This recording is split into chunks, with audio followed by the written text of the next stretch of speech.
what's up? Welcome back to my channel. Hemali here along with Vikra. So in this video, we are going to take a hack at making some COVID predictions in terms of what society or our world will look like in the next few months because of the measures we have to take to combat COVID. So this is like literally us just speculating and guessing and whatever we feel like is going to happen. This is not based off of any factual information or these are just our educational guesses, I guess. We also kind of wanted to make this video because we thought it might be interesting to look back at when we're older to see how things actually panned out and what our predictions were and what actually kind of ended up happening.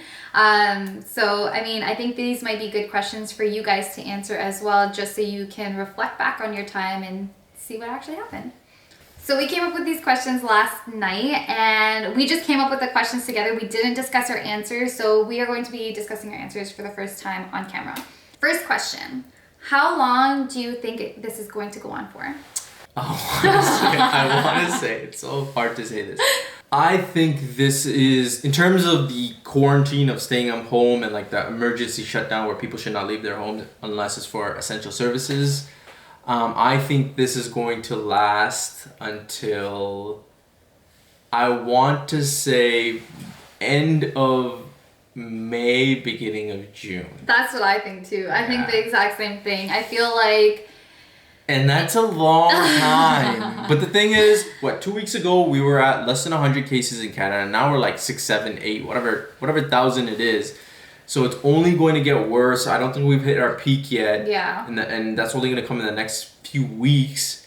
And then it'll need to settle down. And then by then, I'm thinking we're going to be well into May. Yeah. I think all of April, we're going to be at home. I think that's I 100% agree with that. I think all of April, we're going to be at home. And then I think it's going to start to settle down a bit in end of May, beginning of June, hopefully in time for summer. Because I want to be able to go out and enjoy summer, but I also don't think we're gonna be able to do fun things. I think the way this thing is going to work is shutdown is over, but there are going to be some hard rules around how we leave. So we think end of May, beginning of June, just based off of what we've been seeing. So in the just news. So we have different answers, do you think June or May? I'm gonna say beginning of June. Yeah, I'm going to say beginning of June because for me, the way I kind of made that prediction was this has been happening in China since December and they're just kind of starting to see things slowly settle down now. And for us, we started, I think, earlier than China did. I'm going to say end of May. Okay. Mine's going to be a May date, yours is going to be a June date. Okay, we'll see. I want to say June, but for the purposes of having different answers, I'll go end of May. Okay. Next question. How do you think it plays out in the next 2-3 months? Or I guess maybe not even 2-3 months. Let's say the next year or so. Okay. Because I think we covered the next 2-3 months that it's going to be shut down primarily. My prediction in terms of, if there's still a significant increase of new cases and that hasn't died down, but we need to restart the economy. People need to start going back to work. I can imagine a scenario where we all have to wear gloves and masks in order to leave the house. There'll be a whole bunch of new rules about physical distancing and all that good stuff. And they probably limit, for example, they'll limit the number of people that can get on a GTC bus. Mm-hmm. There's public transportation for people who don't live in Toronto. Or the subway, probably limit the number of people that can get on. Those sort of things, a restaurant can only have X amount of people. I think offices will still offer to work from home if you can. Mm-hmm. But if you need to come into office, then you can come into office. And I think they'll probably also try to limit how many people are in an office I think as this goes along and researchers learn more and more and more about COVID, I think they'll really pinpoint the things that you can do. Yeah, the measures you need to take to reduce spread by 99% or something like that. Yeah. I also think that travel is probably going to be banned for the next year. I don't think people I think that's still going to be a hard restriction, unfortunately. A year, eh? Until the end of this year at least. Maybe not the full year until 2021, but I think till the end of this year, I think travel will be banned just to really make sure that this shit doesn't continue to spread. Because the reason I say that is because say we finish up like with this whole COVID situation, but it still might be going on somewhere else in the world. And then they made restart it. Yeah, they made this whole point of like it recycling into the next flu season, and that's something that we completely want to avoid, right? So come September, October, if like people are traveling or whatever, like it could recycle back into the next flu season, which would create another disaster. So I think they're gonna ban travel for the rest of the year. Another prediction I have. So I was reading about, this might be out of left field, but whatever. We're doing predictions. I was reading about, so we're trying to figure out how are we going to end this thing, and everyone's talking about vaccine. Apparently, vaccines take more than a year to make, 12 to 16 months. I'm sure they're going to figure out how to expedite that timeline. Given the situation now, but even then, I would say best case is not going to be for a long time. Maybe not even for the rest of this year. However, so I was reading some stuff, and this is purely speculative. Disclaimer that this is not proven. This is just stuff I read about, but it just sparked the idea of what could be a possible solution to negating the spread of this disease. There's some Chinese scientists that apparently have developed some sort of material, some nanomaterial that can protect you from the virus to the point where it actually deactivates the virus. So say you imagine you this nanomaterial and it's made in the form of a mask. You got the mask on. This virus gets on the mask. It doesn't just prevent from you getting it like other masks do. It's just blocking it from entering. But keyword is it deactivates the virus. However the material is doing that, I have no idea. Like I said, it's speculative. But if some type of technology like that actually exists, that's insane to me that could even exist. But if it does exist, then you basically are just trying to find as many resources around the world or in countries that actually have this material, and how do you mass produce it for everyone. So that's, I know out of left field, but when I started reading about it, I was like, that's pretty innovative. I also assume that we have the entire world's brain power working on this. Every scientist, every researcher, everybody. So they might be able to come up with something along those lines. Yeah, so if a vaccine takes too long, then there's other things to create that could reduce the spread, right? Or to invent. Question 3. What do you think this whole situation is going to do to people's mental health? Because there's a lot going on right now. Like, we're all quarantined at home, or like social distancing at home, and being at home for this long period of time and not really being able to go out properly can be very, I guess, psychologically damaging. And then there's also people that are going through a lot of just awful situations, like losing their job or losing loved ones or whatever it is. So how do you think this is going to affect people's mental health? That's a really tough question. I really don't know what the long-term effect is for people's mental health, especially people who lose jobs. And lose loved ones. Oh yeah, that's gonna be devastating. That would be devastating. Those kind of things I'm not really sure. I would say that I think it's like the combination of that, like going through a devastating thing, and then on top of that you're at home and you're just cooped up. That's scary. I think long term, how this is gonna affect people's mental health, I think a lot of people are gonna, anxiety and depression is already a really big topic for our generation today, but I think that's gonna skyrocket even more if we all don't learn ways to cope with this whole situation. I really hope people are taking this time to not just be cooped up in the house and watching TV and sleeping and just wallowing in their sorrow. I just think I hope people are taking the time to really focus on their mental health and self-care. Do what it takes to keep yourself sane, because this is a very easy situation where you can go insane. But I do think there's going to be a spike in anxiety and depression 100%. And all that stuff. I think this is going to have very detrimental effects on people's mental health, especially if they don't do the necessary steps to take care of it themselves. I think even our Canadian government has come out with plans on how to address mental health and people having to deal with that kind of stuff. Yeah.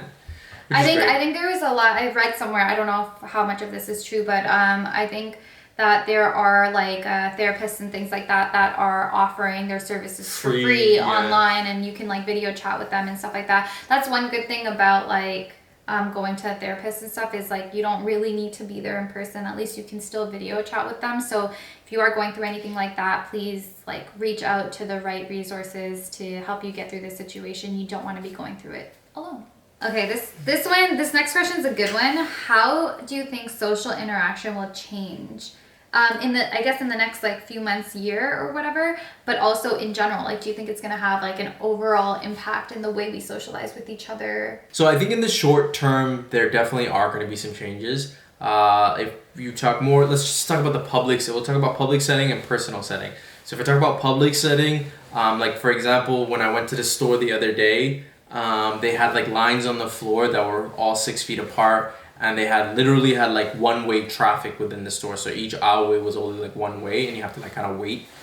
So I can see something like that or some form of that type of enforced distancing within public spaces happening for the next few months, just to make sure everybody's at least 6 feet distance.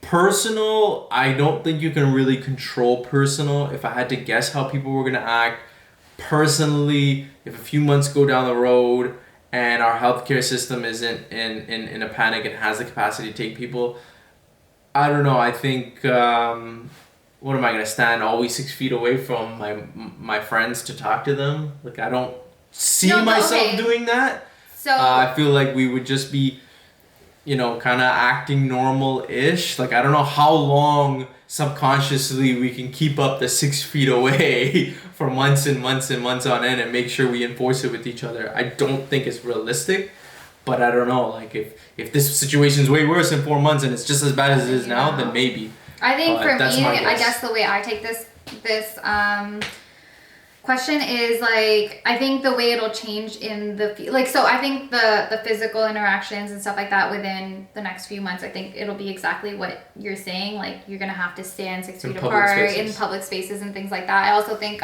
you made this really good point when we were just talking together, was like maybe restaurants will open again, but it'll be like a premium experience to dine. Yeah, I think that's really short term. Really short term. If this thing is going 4 months and restaurants still can't have people inside, then maybe they'll go to this premium service where we can fit 100 people in our restaurant on a normal day, but we're only going to fit like 20 people. We'll spread you all out.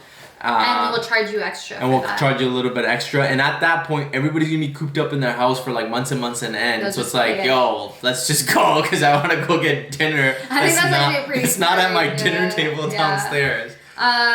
For me, I think in terms of communication, I think you'll see in the future, I guess, a lot. For me, at least, I didn't used to like FaceTime people a lot and video call people a lot. I think in the future now I will. Just in general, like even after this whole COVID thing, like I think I will start FaceTiming people a lot because it's actually nice to see people's faces when you're talking to them. I think this will also change the way people communicate in the sense that I think people will start to be more present. And I really hope people start to be more present when they're in front of someone, because I think these days we're so used to like being on our phone and trying to like capture something on our phone or whatever, just like in any instant, if you're left alone or whatever, you're just like always just on your phone or like always looking to do something. And I think this you think that'll I think it might, like I think because like especially like I've noticed like, okay, if you're out with a group of friends or whatever, like a lot of times you do see people like sitting on their phone, or like everyone will be on their phone or whatever. And I think this might make people realize like how important it is to be present when you are in front of someone, because that could easily be taken away from you. You know what I mean? Like I think it's kind of similar to like having someone pass away. Like they pass and you can never be like with them again. So you appreciate, like it makes you change the way you think about how much you appreciate being in front of someone. I'm not disagreeing with what you're saying. Yeah. I would hope that would happen. I hope that happens. But I don't know, man. We're really addicted to our phones. I don't know. I really hope that happens though, because I think that is important. I think we've lost that. I think we've lost like human interaction and personal connections like that. So that's my prediction. I hope that happens. This is my favorite question out of all of them, and this is the question that we're going to end off with, is how do you think you'll look back on this situation when you're older? So like, let's say when you're like 60. What am I actually going to think about? I think it'll be the biggest the biggest thing that's ever happened in our generation or our lifetime that we had to go through. I hope that's going to label our generation, I guess, in a way. Like, for example, you know, there was World War II, World War I that happened. That kind of was the time, or that was the thing of that time. This is going to be our thing because I think it's going to last for a long time, and it's going to have so many lasting effects that are going to affect us, you know, a decade from now still, or 2 decades from now. We'll make a lot of changes from it. So I think, I'm hoping I look back on this in 40 years, 50 years, and I look back and say, hey man, that was a really shitty, stressful, and dangerous time for all of us, but we're all in a better place now because we made X, Y, Z decisions. That's true. It'll change the way the world kind of works. That will prevent us being in that situation again.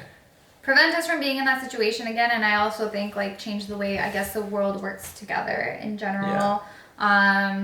And hopefully it becomes like, I guess, a little bit more harmonious. Is that a word? Harmonious? Yeah, it is. Yeah. How do you think you're going to look back at this personally in your own personal life, and how this is going to affect you as a person and the way you grow and things like that? So like, for example, for me, like what personal changes am I going to make? Yeah. So like, I feel like for me right now, what I'm hoping will happen in this entire situation is like, I'm trying out a bunch of new things. Like, I'm trying to do YouTube a lot more. I'm trying to do TikTok a lot more. I feel like will one of these like avenues, because I'm going to be doing this pretty consistently for the next couple of months or however long this lasts, will this open up a new avenue for me? Will this like change like my career path? Like, will it do any of that? So I think that for me, I might look back at this whole situation like that, like, wow, this really changed the game for me in terms of where I am career-wise. I hope, in terms of how this will change me going forward, I hope that it, not just me, but changes all of us to make more informed decisions as consumers in terms of what we're buying and what we're doing with our money, because that's what really drives kind of some of the messes we're in, because we support all of these corporations that feed into like how badly our earth is treated. So hopefully that'll sober me along with a lot of other people to start making our decisions better with our money. In terms of career changes, I don't know if there'll be any direct changes to my career other than, you know, I use this downtime to figure out like a passion project or something like that. So that might just be a byproduct of the free time I have, not necessarily like COVID changing my perspective on what career I go into. So I think those would be the major things. I have one, and I think this is going to be for the both of us. This completely changes the way we looked at our wedding.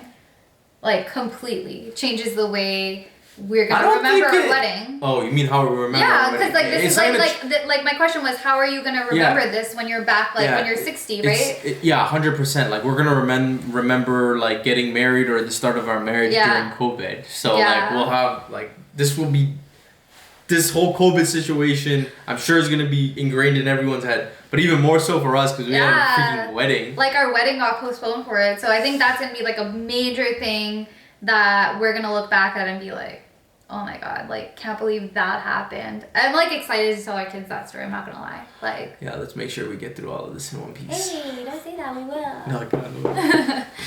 I think one more thing that I think will change me personally through this situation, that when I look back on it, is how grateful I am for certain things, like for human interaction, just to be able to go out, like, you know, to be able to even like eat a meal in a restaurant or grab a coffee with no problem, like even just small things. Like, I think this is such a good reminder of how much we should feel blessed and happy for all that we have. And I hope that mindset stays with me throughout my entire life, because this is obviously like a big like deal. And I think that's one of the big lessons that COVID should be teaching all of us, is to be grateful. And I hope that stays with me throughout my life. And when I look back at it, not that I'm not grateful for things right now, but I feel like I don't always take the time to really, really appreciate stuff.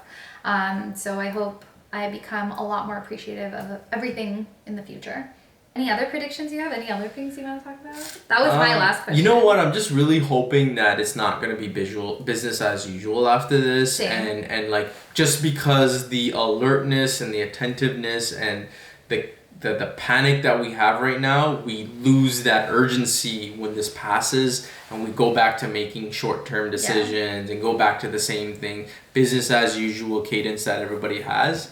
Hoping like everyone like looks at this and says, no, we gotta stop and we gotta make some changes. Yeah, we gotta make some changes. Exactly. All right, guys, those are our predictions that we think will happen because of this whole COVID situation. Drop yours in the comments. Yeah, we would love to hear yours. We would love to know what your predictions are. If you even have any other questions, in terms of predictions that you would want us to make, let us know in the comments below too. We will be happy to answer them. And if you did like this video, please do not forget to hit the thumbs up button and subscribe to my channel. And as always, thank you so much for all the love and support you guys constantly show us. And we will see you guys next time. Bye. Peace.